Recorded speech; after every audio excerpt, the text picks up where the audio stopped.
তিনজন গুহায় বন্দী আর তাদের দোয়া মুক্তি এনে দিল। সহিহ বুখারী 5974। তিনজন লোক একদিন পাহাড়ি গুহায় আশ্রয় নেয়। হঠাৎ পাহাড় থেকে পাথর গড়িয়ে এসে গুহার মুখ বন্ধ করে দেয়। তারা বুঝলো মুক্তি শুধু আল্লাহর কাছে। তারা বলল, চলো আমরা নিজেদের সবচেয়ে খালেস কাজগুলো আল্লাহর সামনে পেশ করি। একজন বলল, আমি একবার আমার বৃদ্ধ মা বাবাকে দুধ খাওয়াতাম। এক রাতে দেরি হয়ে গেল, তারা ঘুমিয়ে গেলেন।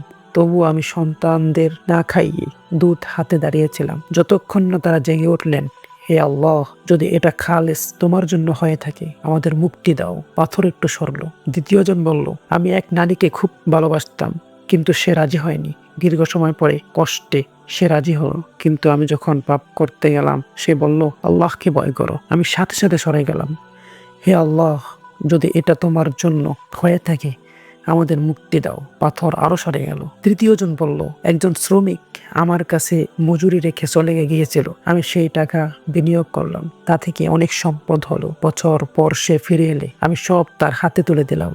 হে আল্লাহ, যদি এটা তোমার জন্য হয়ে থাকে, আমাদের মুক্তি দাও। পাথর পুরোপুরি সরে গেল। তারা বেরিয়ে পড়ল। শিক্ষণীয় বার্তা, খালেস আমল বিপদে মুক্তির দরজা খুলে দেয়।